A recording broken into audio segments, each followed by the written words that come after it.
Fanada ফিজ-জুলমাতি আল্লা ইলাহা ইল্লা আনতা সুবহানাকা ইন্নী কুনতু মিনাজ-জালিমিন। তাফসীর করেছেন সূরাতুস সাফফাতের 139 নম্বর আয়াত থেকে 148 নম্বর আয়াতের মধ্যে এই আয়াতের তাফসীর করেছেন ইউনূস আলাইহিস সালাতু ওয়াস সালামকে রব্বুল আলামিন বললেন, যাও তুমি ইরাকে যাও। ইরাক বর্তমান ইরাক, এই ইরাকের মুসল শহরের নুনভি নামক একটি গ্রাম ছিল। এই নুনভি নামক গ্রামের ভিতরে তোমাকে নবী হিসাবে প্রেরণ করা হলো, তাদেরকে দাওয়াত দাও। ইউনূস আলাইহিস সালাতু ওয়াস সালাম দাওয়াত নিয়ে গেলেন, দাওয়াত দিলেন, আল্লাহর পরিচয় দিলেন, কালিমার দাওয়াত দিলেন। কিন্তু না, ওই নানভি নামক এলাকার মানুষ, ইরাকের প্রদেশী সেই মুসল শহরের মানুষগুলো তাকে মিথ্যা এবং প্রতারক বলে গালি দেওয়া শুরু করলো। এমনকি সকালবেলা থেকে তারা মারপিট শুরু হয়ে গেল। সেই নবীর উপরে, ইউনূসের উপরে মারপিট করতে করতে করতে করতে যখন অন্ধকার হয়ে যায়, পরস্পর আলোচনা করে, এখন সম্ভাবনা এই মিথ্যুক মারা গিয়েছে। নাউজুবিল্লাহ বলেন, সম্ভাবনা মারা গিয়েছে। এটা পরস্পর আলোচনা করার পর তারা ঘরে চলে যায়, যে মারা গেছে এই লোক ইউনূস, চলে যায়। আবার আল্লাহ রাব্বুল আলামিন জিবরাইলের মাধ্যমে রাত্রি বেলায় শিফা হয়, সুস্থ হয়ে যায়। আবার সকালে আদেশ করা হয়, যাও দাওয়াত দাও, দাওয়াত দাও। আল বিদায়া ওয়ান নিহায়া 515 নম্বর পৃষ্ঠা থেকে তাফসীর করতেছি, দেখে নেবেন। আল বিদায়া ওয়ান নিহায়া 515 নম্বর পৃষ্ঠা থেকে 22 নম্বর পৃষ্ঠা। দলিল ছাড়া আমি কথা বলি না, আপনারা জানেন, দেখে নেবেন বিস্তারিত ঘটনা। এখন আবারও সকালবেলা দাওয়াতের জন্য আল্লাহ আদেশ করেন, আবারও চলে যায়। 1,70,000 মানুষ ছিল সেই এলাকায়। এই 1,70,000 মানুষ একেবারে সীমিত মানুষ, বর্তমান যুগ অনুযায়ী, সেই যুগ অনুযায়ী বেশি ছিল। তাদেরকে দাওয়াত দিতেন, তারা এইভাবেই তাকে মারপিট শুরু করে না, দাওয়াত গ্রহণ করে না। আমাদের নবী ছাড়া যত নবী আল্লাহ এই পৃথিবীর জমিনে আবির্ভাব করেছেন, সব নবী বদদোয়া করেছে। সব নবী আল্লাহ, এই জাতিকে তুমি শেষ করে দাও, এই জাতিকে তুমি ধ্বংস করো। আর আমার নবী বলেছেন, না, এই জাতি গ্রহণ করে না ঈমান, এর প্রজন্ম গ্রহণ করবে। আল্লাহ তাদের হেদায়েত নসিব করো, বলেন সুবহানাল্লাহ।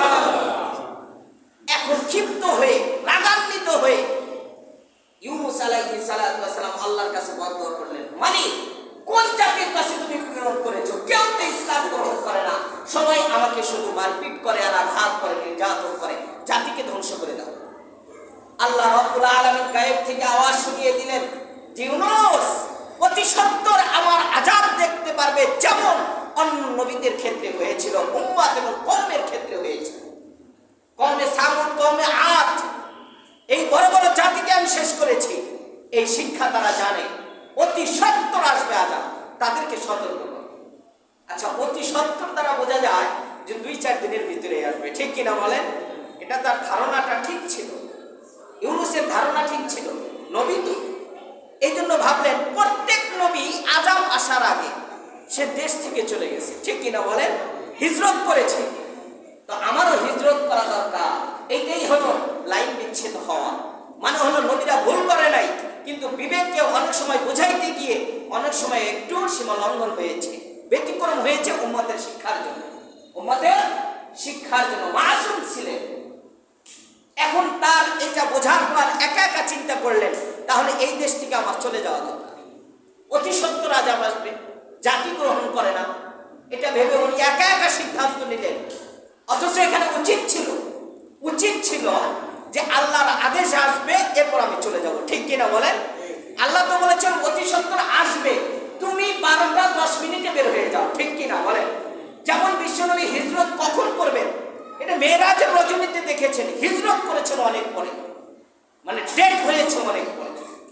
তেমনি তো ইউনূসের ডেটের অপেক্ষা করার দরকার ছিল, কিন্তু না, সে এটাকে নিজের আকলে ভেবে যে না, আমি বের হয়ে যাই, আযাব তো আসবে।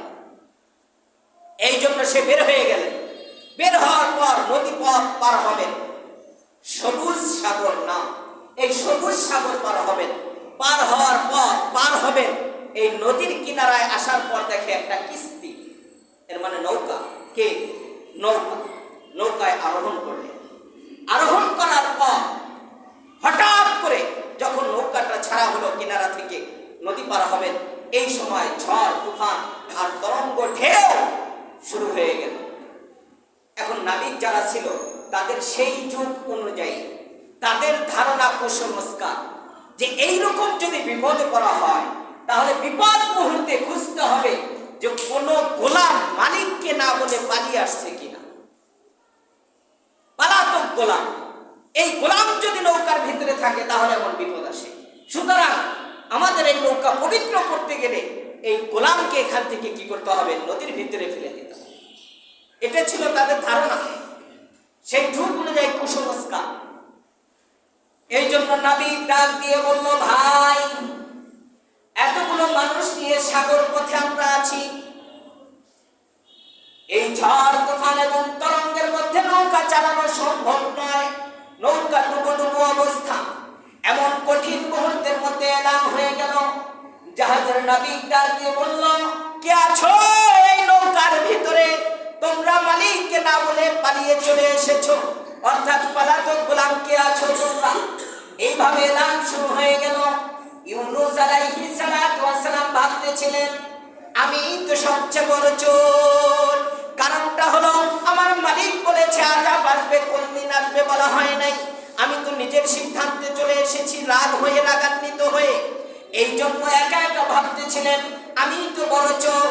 এই জন্য হঠাৎ করে হাত উঠিয়ে দেখাইলেন আমি হলাম মালিক থেকে পলাতক একজন গোলাম। নবীর চেহারার দিকে তাকায় আর একবার চিন্তা করে, এত সুন্দর একটা মানুষ, তার চেহারাটাই বোঝা যায় না সে একটা চোর।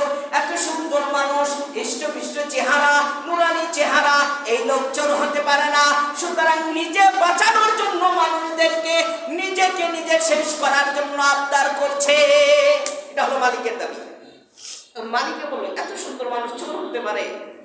এত সুন্দর মানুষ তো চোর হতে পারে না। জিজ্ঞাসা করলেন, আপনি কি মিথ্যা বলছেন না সত্য? সত্য কথা বলছি। আপনারা যদি আমাকে আপনাদের আইন অনুযায়ী নদীতে নিক্ষেপ না করেন, আমি একাই দিলাম। এটা তো আত্মহত্যা হবে, ঠিক কিনা বলেন? আমি একাই দেব। নাবিক চিন্তা করলেন, এই লোক তো পাগল হয়ে গেছে, অবশ্যই একটা পরীক্ষা করা দরকার। সেই যোগ অনুযায়ী লটারি করা। লটারির ভিতরে ফার্স্ট নাম ইউনূস আলাইহিস সালাতু ওয়াস সালাম। এরপরে আবার নাবিক চিন্তা করলেন, এই লোক তো চোর হতে পারে না। আবারও লটারি করা হলো, সেই লটারিতে ইউনূস। তৃতীয়বার লটারি করা হলো, সেই লটারিতে ইউনূস। এখন ইউনূস বলতেছে, দেখো আমি বলেছি চোর, আমাকে তোমরা ফেলে দাও। সবাই গবেষণা করলো। অনেক সময় দেখা যায় সুন্দর, ভিতরের অবস্থা খারাপ, ঠিক কিনা বলে? আছে কিনা বলে? যে দেখতে ফিটফাট, ভিতরে সতর্কঘাত। এরকম মানুষ হাজারো আছে। তারা ভাবতেছিল যে লোকটা বলেছে যেহেতু, চিনি না, জানি না, হতেও তো পারে চোর, হতেও পারে চোর। এই জন্য এক বর্ণনায় বলল যে আমি নিজেই পড়ে গেলাম, অথবা দ্বিতীয় বর্ণনায় বলেছে তাকে সবাই মিলে ধরে নিক্ষেপ করা হলো সাগরে। সাগরে যখন নিক্ষেপ করেন, রাগান্বিত হয়ে এসেছিল ইউনূস। পবিত্র কোরআন থেকে সূরাতুল আম্বিয়া 67 নম্বর আয়াত। রাগান্বিত হয়ে বের হয়েছে ইউনূস। আল্লাহ রাব্বুল আলামিন বলেন, তুমি রাগ করে বের হয়েছো, এর মানে তোমাকে ছেড়ে দেওয়া হবে না। তোমাকে কি করা হবে না? ছেড়ে দেওয়া হবে না। আসামি দুই প্রকার। এক প্রকার আসামি হলো, দেখবেন আমাদের জেলে ঢোকানোর আগে থেকে পিটনা শুরু হয়, ঠিক কিনা বলে? আছে কিনা? ধান্দায় হোক চান্দায় হোক শুরু হয়ে যায়। মায় ও বুঝতেও পারে না কি স্যার কি জন্য পারেন, জানি না। উপর থেকে আদেশ। কোথায় থেকে আদেশ? উপর থেকে আদেশ। মারপিট শুরু হয়ে যায়। আর এক প্রকার আসামি আছে, আল্লাহ মাফ করুক, আমি তো ছোট মানুষ বলতেছি, জামাই আদর করে রাখা হয়, ঠিক কিনা বলে? জামাই আদর করে রাখা হয়, মানুষকে দেখানো হয় তাকে গ্রেফতার করা হয়েছে, ভিতরে যাওয়ার পর সেই জান্নাতের বাগান তাকে গিফট করা হয়। এইরকমও আছে। এর মানে এনেও আসামি, একজন দেশের যে কোনো অপরাধী, উনিও অপরাধী। দুই অপরাধীর মধ্যে পার্থক্য আছে।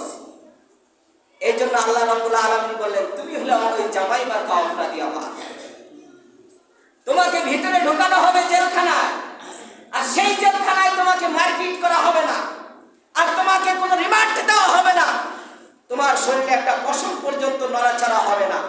ছোট্ট একটা সীমা লঙ্ঘন করা, এটা তোমাকে বোঝানোর জন্য আমি একটা জেলের ভিতরে আবদ্ধ করব। আর এটা দুনিয়ার কোনো জেল না, এটা কোনো আয়না ঘর না, এই আবু গরিব কারাগার না, মিশরের কারাগার না, মাটির নিচের সেই জেলখানা না, এটা হলো এমন একটা জেলখানা, সাগরের তলদেশের জেলখানা, সাগরের তলদেশের জেলখানা। আবার এমন কোনো জায়গা না, মাছের একটা পেট, মাছের পেট। যখন ইউনূসকে আল্লাহ রাব্বুল আলামিন এই অবস্থায় নিক্ষেপ হবে, এই মুহূর্তে জিবরাইল আলাইহিস সালাতু ওয়াস সালাম বললেন, যাও আমার দোস্ত নিজের ভুলটা বুঝতে পেরে সে নিজেকে সংশোধন করার জন্য হাজার হাজার মানুষের দিক তাকায়া সে নিজেকে কি করতেছে, আল্লাহর কাছে সঁপে দিচ্ছে। সুতরাং তাকে হেফাজত করো, বলেন না সুবহানাল্লাহ। ইউনূস সেই কিস্তি থেকে লাভ দিচ্ছেন, আল্লাহ রাব্বুল আলামিন দানব আকৃতির একটি মাছ, বিশাল বড় মাছ, আমরা যেই মাছই বলি না কেন বড় মাছ, এই মাছটি ইউনূসকে খাবার মনে করে ফার্স্ট অবস্থায় ধরেছে। কিন্তু যখন ইউনূস তার মুখের কাছে যাবে, এই মুহূর্তে আল্লাহর আদেশ, সাবধান, তুমি আমার গোলাম। এটা রিজেক্ট না, এটা রিজেক্ট না, তোমার যে রিজেক্ট আছে, রিজেক্টের ব্যবস্থা তো আমি করি, এটা থাকবে হেফাজত, আমানত, বলেন সুবহানাল্লাহ। ইউনূস যখন লাভ দিলেন, লাভ দেওয়ার পর সঙ্গে সঙ্গে মাছের পেটে চলে গেলেন। মানুষ হিসাবে ইউনূস আলাইহিস সালাতু ওয়াস সালাম ভাবতেছিলেন, আমি তো মরে গিয়েছি, আমি তো মরে যাব, কারণ সমুদ্রের তলদেশে মাছ যদি কাউকে গ্রাস করে বাঁচার কোনো উপায় আছে? মানব জাতি হিসাবে ভাবতেছিলেন আমি তো মরে যাব। যখন মাছের পেটে প্রবেশ করলেন, প্রবেশ করার পর দুইটা বর্ণনা এসেছে ইবনে কাসিরে, সঙ্গে সঙ্গে আরেকটি মাছ ওই মাছকে গ্রাস করলেন, অথবা ওই মাছটিকে আল্লাহ রাব্বুল আলামিন হুকুম করলেন, তোমার এটা আহার করি নাই, তোমার এটা হেফাজতের জন্য দিয়েছি, বলেন সুবহানাল্লাহ। মাছের ভিতরে যখন প্রবেশ করা হলো, প্রবেশ করানোর পর মাছ গবেষণায় পড়ে গেলেন। একটা জেদ্দা মানুষকে নিয়ে, এই মানুষটাকে নিয়ে তার চলতে হবে, ঘুরতে হবে, ফিরতে হবে, চতুর্পাশে মাছ শুধু ভাসে আবার উপরে ওঠে, সমুদ্রের তলদেশে যায়, কিনারায় যায়, কখন যেন মালিকের আদেশ হবে, আল্লাহ রাব্বুল আলামিন আমাকে হেফাজত করবেন। মাছের জন্য আছে, ঠিক কিনা বলেন? মাছ চিন্তায় আছে যে আমারও তো এখন বোঝা হয়ে গেল এটা, কিন্তু আল্লাহর আদেশ না হওয়া পর্যন্ত তো আমার ঘুরতেই হবে। এখন ঘরে আশেপাশের মাছগুলো তাফসীরে লিখেছে, এই মাছের চেহারাটা চেঞ্জ হয়ে গেল। চেঞ্জ হওয়ার পর সমুদ্রের মাছগুলো এই মাছের পিছনে ছোটা শুরু করলো, নেতার মতো আমরা যেমন ছুটি এইভাবে ছোটে, আর মাছের মুখ থেকে বের হয় লা ইলাহা ইল্লা আনতা সুবহানাকা ইন্নী কুনতু মিনাজ জালিমিন। এই আওয়াজ শোনার পর চতুর্পাশের মাছগুলো এক বাক্যে জিকির শুরু হয়ে গেল। তাদের জবানে আল্লাহ যে আওয়াজ দিয়েছেন, এই আওয়াজগুলো চলতে থাকে, আল্লাহর জিকির চলতে থাকে। এই জিকির করতে করতে হঠাৎ করে জিকিরের আওয়াজগুলো ইউনূসের কানে পৌঁছিয়ে দিলেন কে? আল্লাহ। একটু জোরে বলেন কে? আল্লাহ। তখন ইউনূসের ঘুমটা ভেঙে গেল। ভেঙে যাওয়ার পর থেকে তার হাত পা নড়াচড়া করে, জবান নড়াচড়া করে, পাগুলো নড়াচড়া করে, ভাবতেছিলেন আমি তো মরে গিয়েছি। না না না, কিসের আওয়াজ আসে চতুর্পাশ থেকে? জিবরাইল আলাইহিস সালাতু ওয়াস সালাম বললেন, আপনার সম্মানের জন্য বিশেষ করে এখন সমস্ত মাছের জবান খুলে গিয়েছে, আপনার সাথে সাথে তারা জিকির করতেছে, বলেন সুবহানাল্লাহ, জিকির করতেছে। তখন ভাবলেন যে না, আমি তো জীবিত আছি, মরে যাই না এখনো। সঙ্গে সঙ্গে সেখানেই সিজদায় পড়ে একটা মাত্র নবী যার মসজিদ হয়েছিল মাছের পেট, সমুদ্রের তলদেশ, যাকে মসজিদ বানিয়ে দিয়েছিলেন আল্লাহ। আমাদের মসজিদ তো হাঁটা চলা করে না, করে? কথা বলেন, চলাফেরা করে, চলতি ফিরতি একটা মসজিদ, সেই মসজিদেই ছিলেন ইউনূস, অর্থাৎ মাছের পেট। মসজিদ যে মুসল্লিদেরকে নিয়ে চলাফেরা করে, ঠিক কিনা বলেন? আল্লাহর কুদরত। ইউনূস আলাইহিস সালাতু ওয়াস সালাম কতদিন ছিলেন? তাফসীরের ভাষায় ইবনে কাসির দামেশকি রাহমাতুল্লাহি আলাইহি বলেন একদিন ছিলেন। কয়দিন? কথা বলুন, মুখস্থ করতে হবে। কয়দিন? একদিন। সকালে প্রবেশ করেছেন মাছের পেটে, বিকালে বের হয়েছেন। নাম্বার 2, হাবলি রহমাতুল্লাহি আলাইহি উনি বলেছেন 3 দিন অথবা 5 দিন। 3 দিন অথবা 5 দিন। ইমাম শাফি রহমাতুল্লাহি আলাইহি তাফসীর থেকে নির্যাস বলেছেন 40 দিন। কয়দিন? কথা বলুন, কয়দিন? 40 দিন। তাহলে বর্ণনা মতে বোঝা যায় 1 3 7 40। 1 3 7 40। এই 40 আমরা যেটাই মনে করি না কেন মাছের পেটে ছিল, এটা বিশ্বাস করতে হবে। মাছের পেটে থাকার পর এখন আল্লাহর কাছে ইস্তিগফার করে, যেমন আদম আলাইহিস সালাম ইস্তিগফার শুরু করলেন, তেমনি ইস্তিগফার শুরু হয়ে গেল। আমাদের ভাষায় ইস্তিগফার না, কোরআনের আয়াতের ইস্তিগফার। ফানাদা ফিজ যুলুমাত। রব্বুল আলামিন বলেন, ওই জুন্নুনের দিকে তাকাও, ওই মাছওয়ালার কাহিনীটা বিশ্বনবী তুমি একবার দেখো। মাছওয়ালার কাহিনী দেখো। রাত করে চলে গিয়েছিল, যাওয়ার পর ফানাদা ফিজ যুলুমাত, আমি রবের দিকে ডাক দিয়ে বলে, মালিক তুমি আমাকে মাফ করে দাও, আমি তো জুলুম করেছি। অন্ধকার থেকে ডাক দেয়। জুলুমাত থেকে তাফসীর করেছেন 3টা অন্ধকার। 1 নাম্বার হলো রাতের অন্ধকার, 2 নাম্বার হলো সমুদ্রের তলদেশের অন্ধকার, 3 নাম্বারে হলো মাছের পেটের অন্ধকার। এই 3টা অন্ধকার থেকে বহুবচন শব্দ ব্যবহার করে বলেছেন আল্লাহ ওই অন্ধকার সমূহ থেকে আমাকে ডাক দেয়। ফানাদা, ও আমার রব। কেউ তো শোনে না, কেউ তো জানে না, আমি তো মাছের পেটে রয়েছি, আমি তো মেডিকেলে রয়েছি। আজকে মেডিকেলের ভিতরে আমার ভাই ঘুমিয়ে পড়েছে, ডাক্তার তার বাসায় চলে গিয়েছে এবং সমস্ত মেডিকেলের দরজাগুলো বন্ধ হয়েছে, সব মানুষগুলো ঘুমিয়ে পড়েছে। আমি যদি এখন চিৎকার করি কেউ শুনবে না, কেউ শুনবে না। আমি যদি চিৎকার করে করে মারা যাই কেউ আমাকে ধরতে আসবে না। এমন একটা মুহূর্তে পেটের ভিতরে আমি শুয়ে রয়েছি, সবাই তো ঘুমিয়ে পড়েছে। আমার জন্মদাতা বাবা এবং আমি জন্ম দিয়েছি সন্তান, সন্তানও ঘুমিয়ে পড়েছে, বাবাও ঘুমিয়ে পড়েছে, আমার স্ত্রী ঘুমিয়ে পড়েছে, পৃথিবীর মানুষগুলো ঘুমিয়ে পড়েছে, ডক্টরগুলো ঘুমিয়ে পড়েছে। তুমি ডক্টর আসমানে তাকিয়ে রয়েছো, আমার বান্দা কখন যেন ডাক দিয়ে বলবে, ও মালিক গো, আমি তো আর শ্বাস নিতে পারি না, আমি তো শ্বাস নিতে পারি না, একবার আমাকে তুমি সুস্থ করিয়া দাও। সুবহানাল্লাহ। কেউ তো শুনবে না, কেউ তো জানবে না। তুমি রব তো ঘুমাও না, তুমি রব বলেছো আমি ঘুমাই না, আমার ঘুমানোর তন্দ্রাও আসে না। আল্লাহ বলেছেন ওই মেডিকেল থেকে বান্দা যখন ডাক দেয় আমি শুনি, ওই সাগরের তলদেশ থেকে যখন ডাক দেয় আমি শুনি, ওই গার্মেন্টস থেকে যখন ডাক দেয় তখনও আমি শুনি। আর যখন সফর থেকে ডাক দেয়, বান্দা যেখান থেকে ডাক দেখ না কেন, যদি পাথরের নিচে থেকে একটা পিপিলিকা আল্লাহ বলে ডাক দেয়, সঙ্গে সঙ্গে পাথরটা আমি সেখান থেকে সরিয়ে দেই। বলেন সুবহানাল্লাহ। সত্যিকার কথা বলুন, কার? বিপদে পড়লে শুধু ইউনূস তা নয়, বিপদে পড়লে ইউনূস নয়। ভাবতেছিলেন হুজুর আমরা বিপদে ছিলাম, আমাদের ইউনূস সরকার চলে আসছে, ঠিক কিনা বলেন? এমন একটা বিপদে ছিলাম ভাই, এই বিপদে দেখেন ইউনূস আসছে, ঠিক আছে কিনা বলেন? মিলে গেছে, কোরআনের সাথে মিলে যায় না? বিপদে ইউনূস। আমরাও দেখবেন যখন বিপদে পড়ে যাই হুজুরের কাছে, হুজুর দোয়া ইউনূসটা পড়াইয়া দেন, তাহলে বোঝা গেল ইউনূস নামটার সাথেও মিল আছে অনেক। আমরা এমন এক পরিস্থিতিতে ছিলাম, আল্লাহ রাব্বুল আলামিন দোয়া ইউনূসের বদলে ডক্টর ইউনূসকে পাঠিয়ে দিয়েছে, যে কিনা বলে আর বেশি দিন নয় আমরা মাছের পেট থেকে বের হয়ে যাব। নিশ্চয়ই আল্লাহ একজন ক্ষমতাশীল সরকার আমাদের দিবেন, ঠিক কিনা বলেন? দিবেন, আল্লাহ দিবেন ইনশাআল্লাহ। এটা একটু মজা করলাম আপনাদের সাথে।